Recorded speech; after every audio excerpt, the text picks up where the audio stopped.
Hello everyone, welcome back to the study of economics. In the previous episode, we have discussed about the agriculture sector, industrial sector, foreign sector in the colonial period.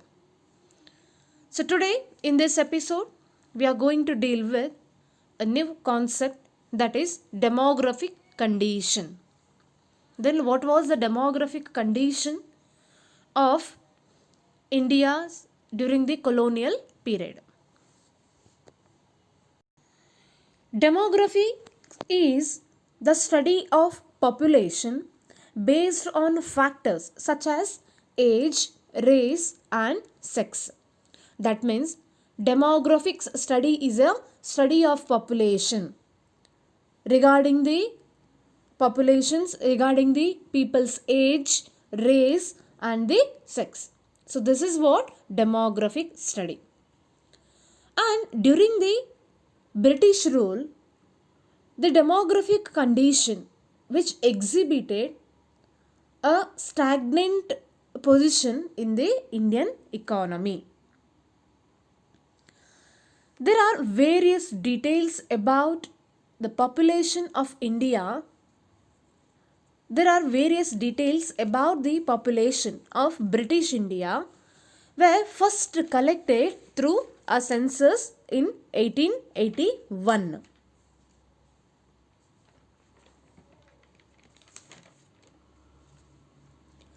That means demographic condition details regarding the population of British India were primarily obtained, that is with the help of census in 1881. Though suffering from several conditions, it unveiled the unevenness in India's population growth.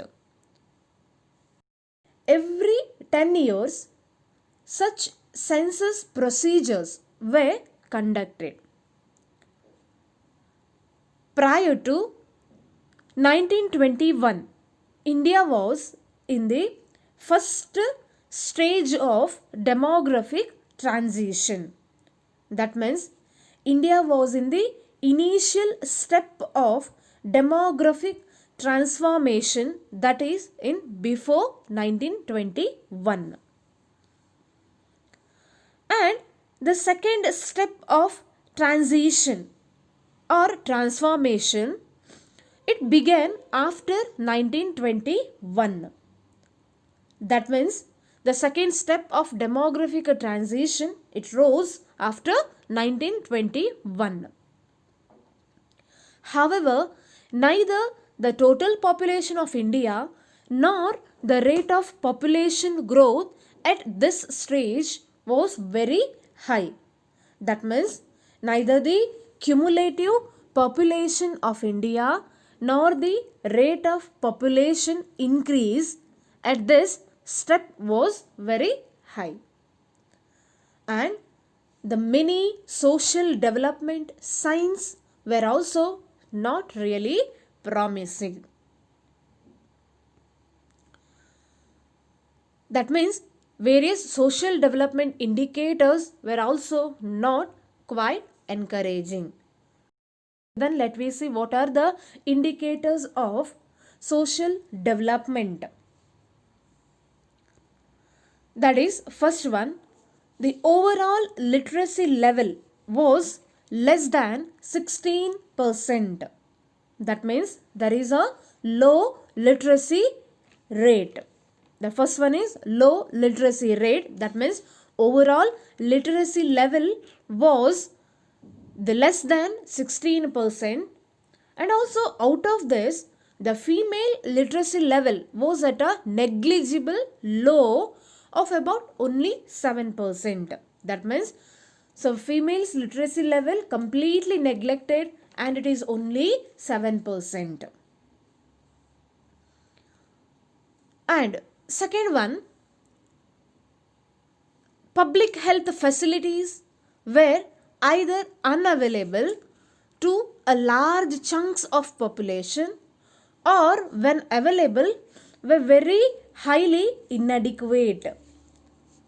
That means here public health facilities. So this also very essential to the people.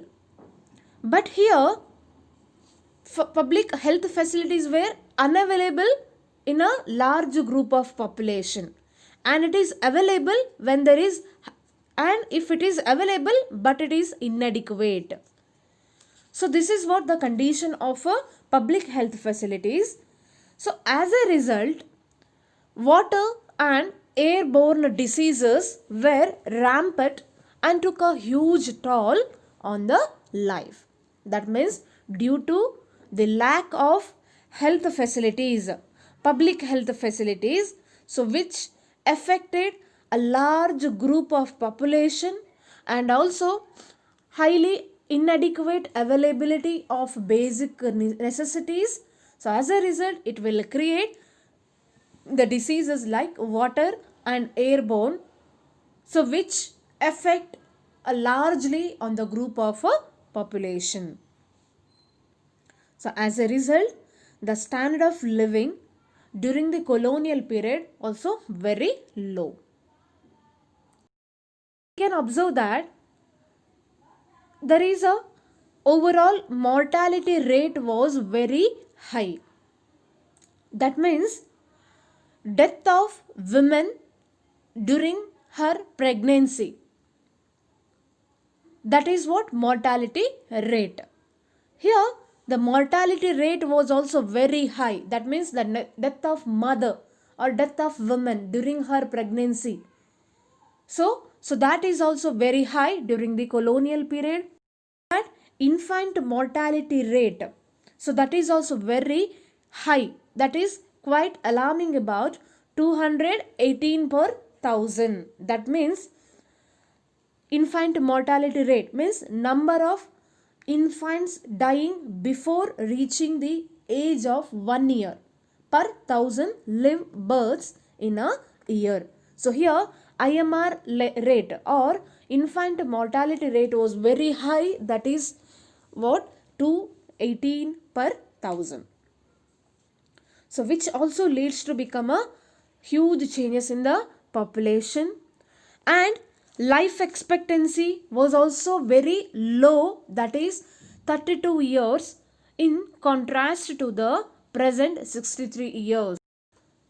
Life expectancy means average life of a person. So during the colonial period, so the average life of a person that will be restricted to 32 years, and he will not live more than 32 years because of this what, lack of public health facilities, as well as what, high mortality rate, infant mortality rate, lack of as well as negligence of health conditions. So as a result, the life expectancy also very low.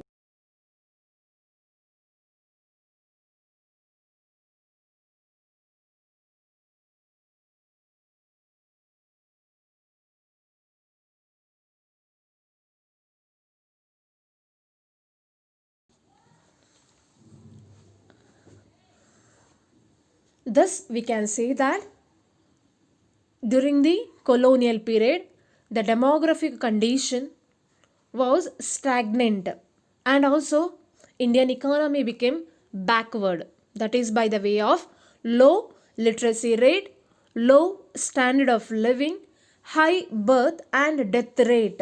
So birth rate means what? That means number of children born per thousand people in a year. And death rate means what? It means the number of people dying per thousand people in a year. So that high birth rate and what, that high birth rate and death rate also leads to become a problem. In this way we can say that during the time of colonial period, the demographic condition or the population was not good. Remaining part we'll discuss on next episode. So now we'll move on some exercise questions. Question number 1, expand IMR. Question number 2, what is infant mortality rate? Question number 3, what is life expectancy rate? Question number 4. What was the IMR during the colonial period? That means infant mortality rate in the colonial period. Question number 5. Write a short note on demographic condition during colonial period. And question number 6. What is birth rate? And the last question, what is death rate? So all of you need to write in separate A4 sheet paper with the help of complete watching this video. Thank you.